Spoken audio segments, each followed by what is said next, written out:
The blood spreads slowly across the concrete, dark red, almost black in the afternoon light. It begins as a small pool beneath Mrs. Johnson's dress, then moves outward, as if searching along the sidewalk, into the cracks, toward the gutter where yesterday's rain still hasn't dried. For concrete steps. That's all it takes.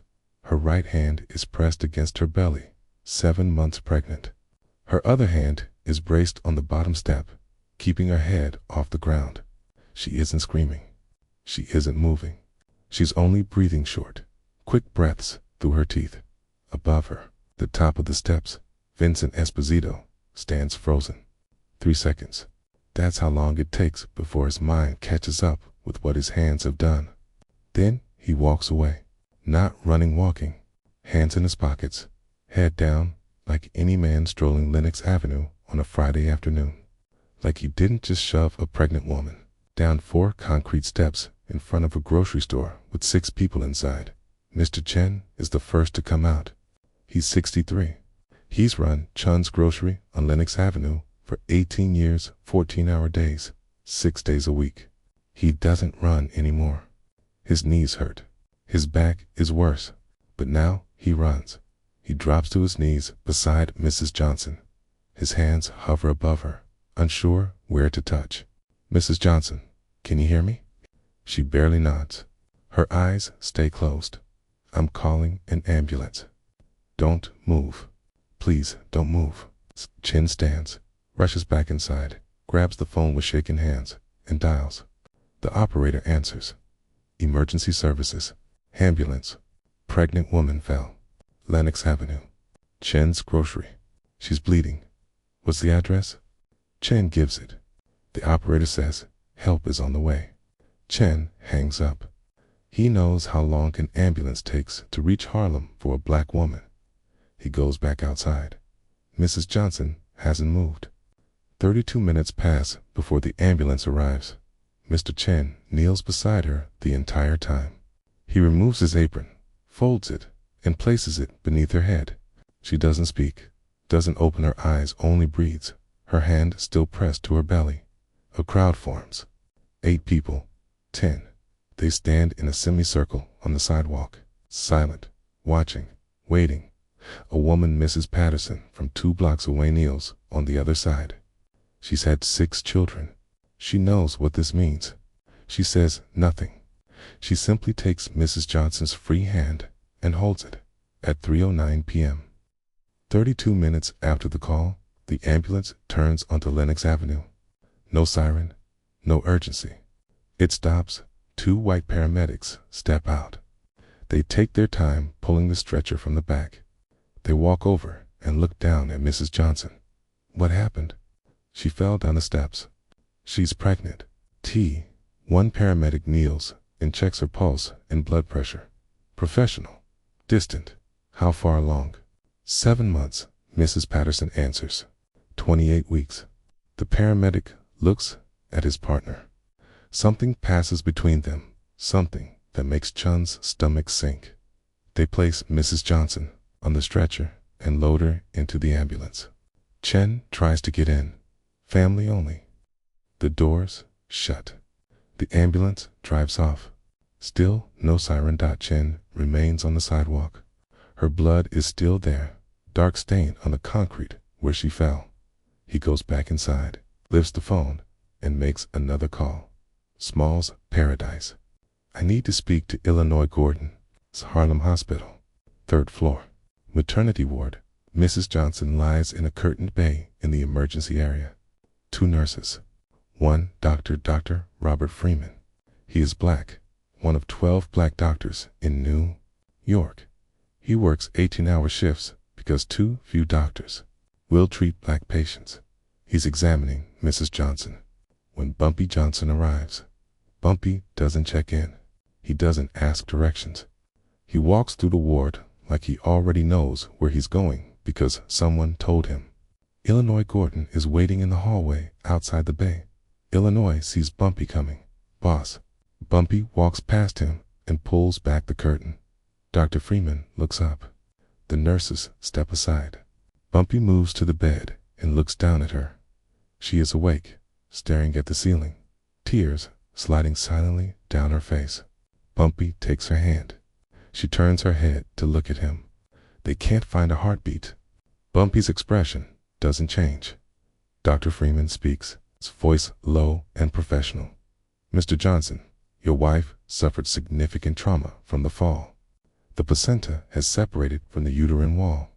We need to deliver the baby, but there is no fetal heartbeat. I'm very sorry. How long for the delivery? 3 to 4 hours. It's safer to allow labor to progress naturally. How long has the baby been dead?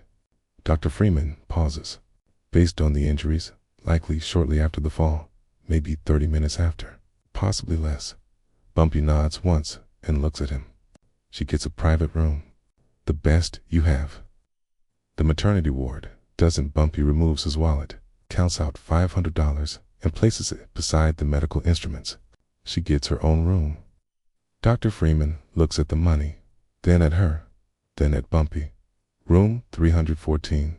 Third door on the left. I'll have her moved immediately. They move her at 4:47 p.m. Room 314 is small, one bed, one window, a chair, and an empty bassinet in the corner. Bumpy sits beside the bed, holding her hand. The contractions begin at 5:15 p.m. Dr. Freeman checks on her every 30 minutes. Labor is slow, but progressing. At 7:30 p.m., Illinois Gordon appears in the doorway. He doesn't enter, just waits until Bumpy notices him. Bumpy steps into the hallway. Illinois hands him a folder. His name is Vincent Esposito, 28, works for his Uncle Marco, Genevieve's family, collects protection from 10 businesses in Lower Harlem. Where is he? We don't know.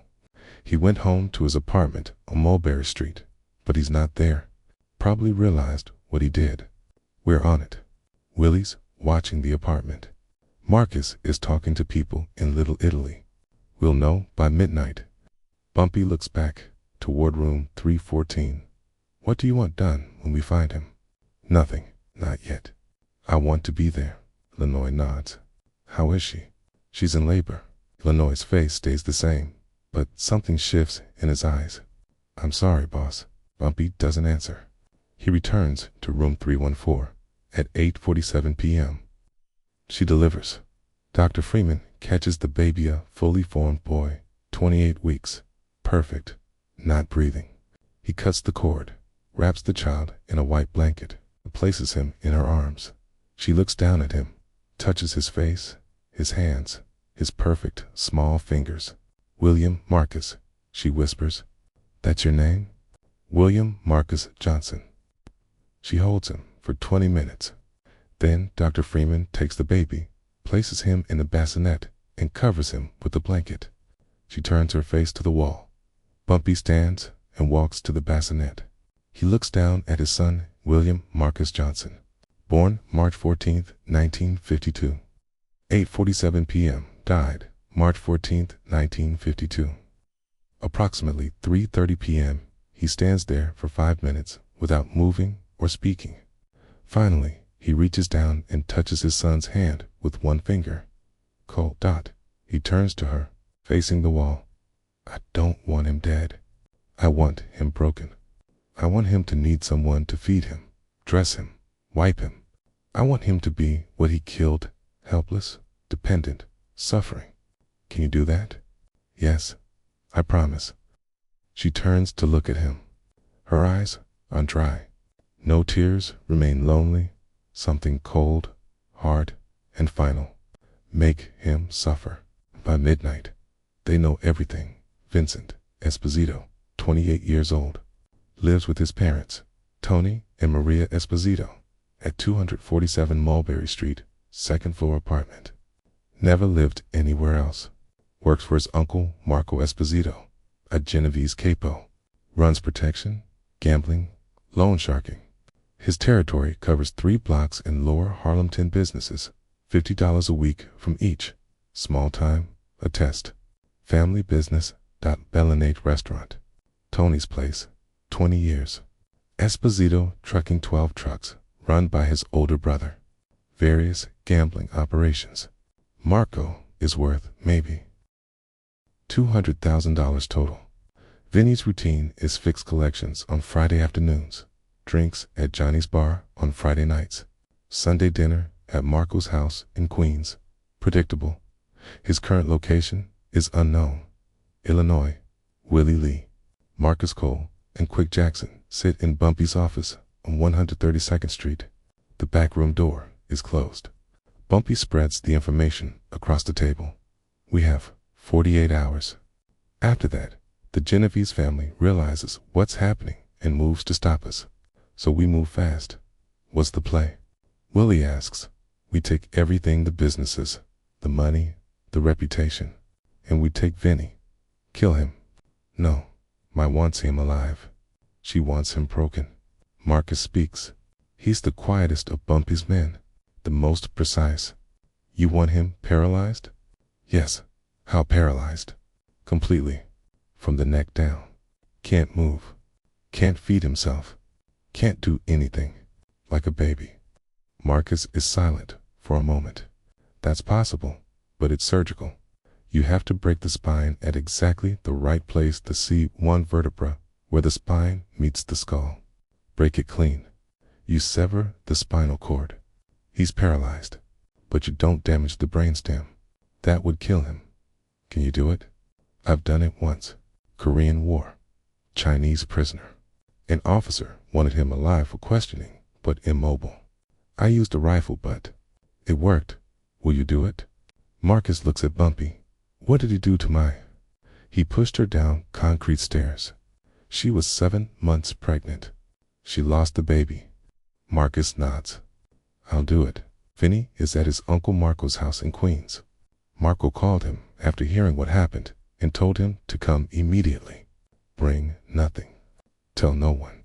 Vinny arrived at 11 p.m., scared and shaken. Marco didn't yell. He didn't hit him. He just looked at him across the kitchen table. Tell me exactly what happened. Vinny told him the grocery store, the pregnant woman, the push, the fall, the blood. Did you know who she was? No, just some colored. Marco raised his hand.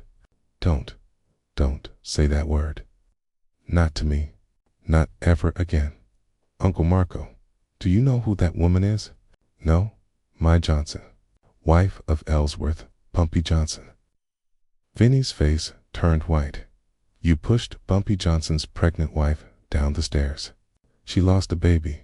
Vinny couldn't speak. You know what's going to happen now?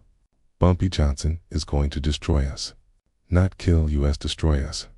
Our businesses, our money, our reputation. And then he's going to come for you. You can protect me. You're a capo. You have men. I can't protect you from Bumpy Johnson in Harlem. Nobody can. And even if I could, I wouldn't. You violated the rules. You hurt a civilian, a pregnant woman. You brought shame on this family. What do I do? Marco stood. You pray that when he comes for you, he makes it quick. But he won't, because you killed his son. At 2 a.m., Vinny is in Marco's guest bedroom. 6 bodyguards in the house, all armed. Vinny hasn't slept. He sits on the bed, staring at the wall at 2:17 a.m. The lights go out. The bodyguards react instantly. Flashlights, guns drawn, windows, doors. At 2:18 a.m. Every window shatters at once. Canisters fly in. Tear gas dot the bodyguards. Last about 40 seconds. No masks. Choking, blinded, trying to reach doors, stairs, anything. They don't make it by 2:20 a.m. The house is silent, except for coughing, at 2:22 a.m.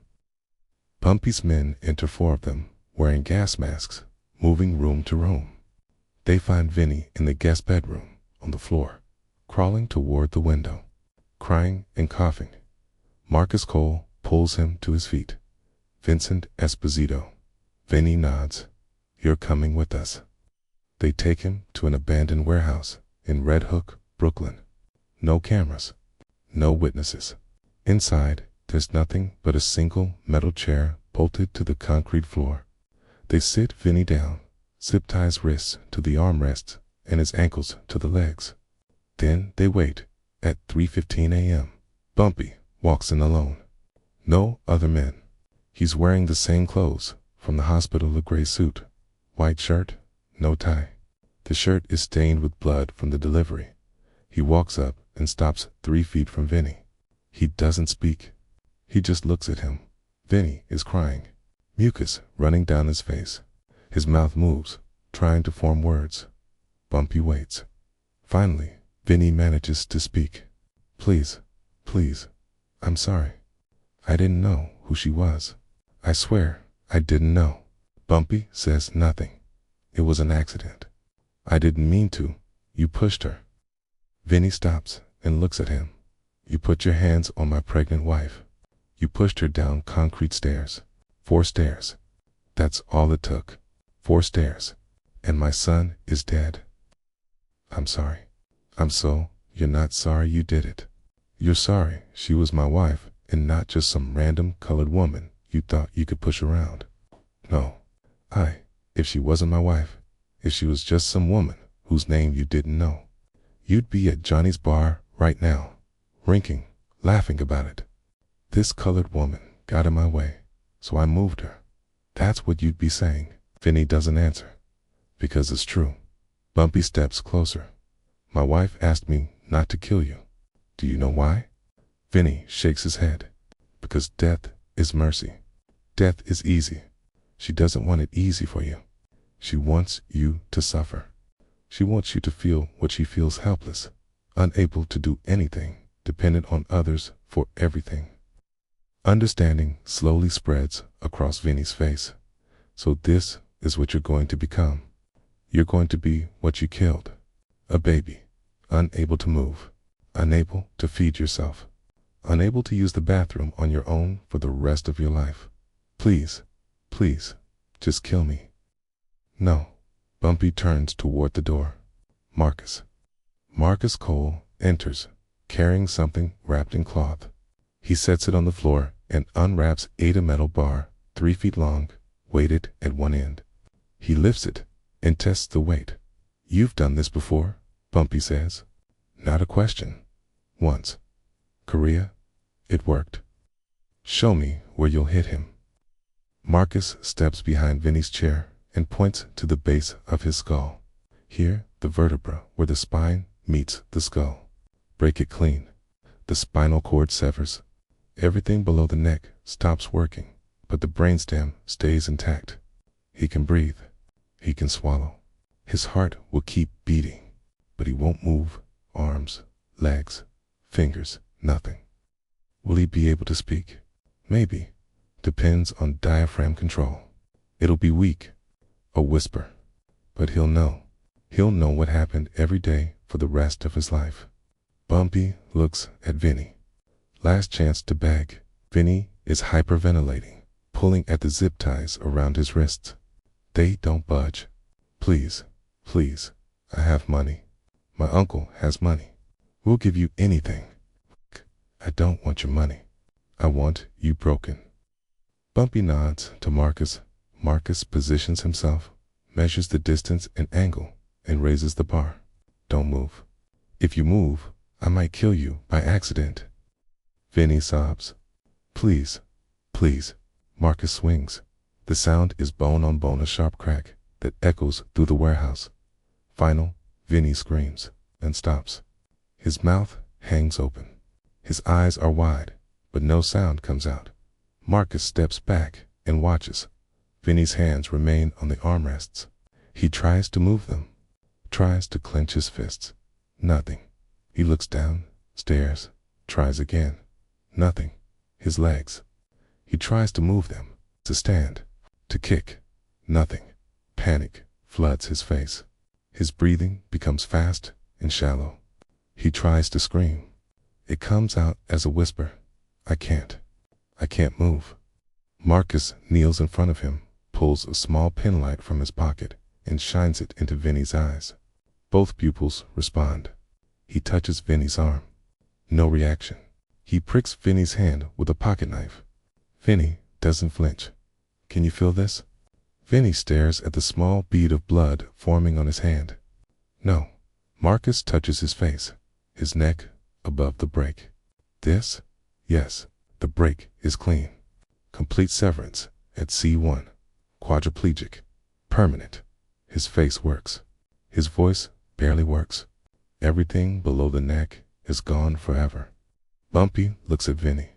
Vinny looks back, tears filling his eyes. He whispers, "Kill me, please.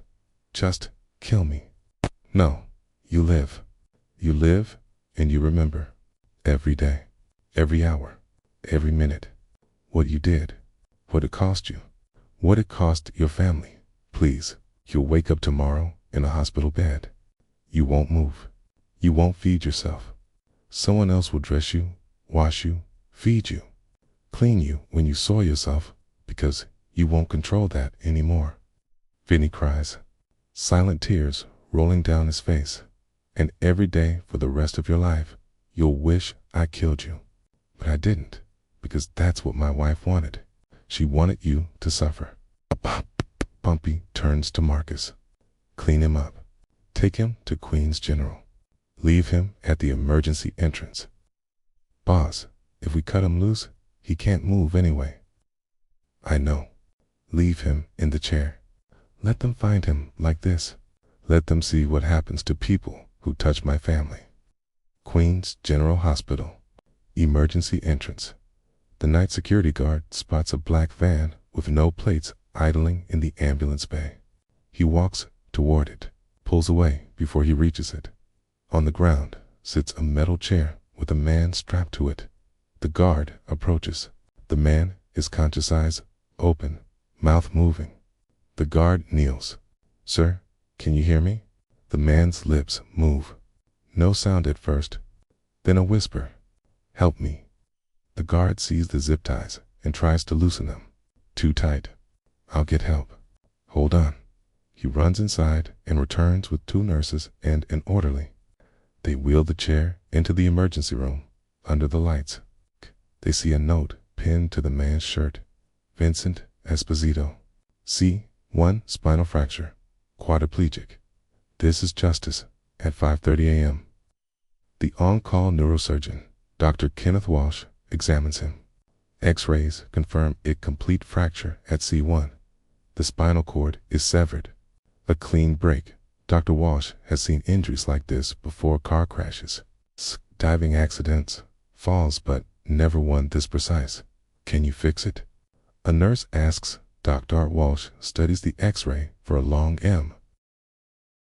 Every day, every hour, for the next 60 years. Marco walks to the door, pauses, and doesn't turn back. I warned you. I told you not to make enemies. You didn't listen. Now you'll have 60 years to think about what you should have done differently. He leaves. Vinny stares at the ceiling. He tries to move his fingers, nothing. His toes, nothing. He tries to scream, but it comes out as a whisper. No one comes. March 17th, Vinny's mother, Maria, visits. She is 61 years old. She has been crying since Marco called her yesterday. She sits beside the bed and takes Vinny's hand. It is warm, but it doesn't squeeze back. It doesn't move. Vinny, my baby. What did they do to you? Vinny looks at her and tries to speak. I'm sorry, Mama. Shh, don't talk. Save your strength. I can't move, Mama. I can't feel anything. She starts crying again. A nurse enters. It's time for Vinny's feeding. Maria watches as the nurse inserts a tube down his throat and pumps liquid nutrition into his stomach.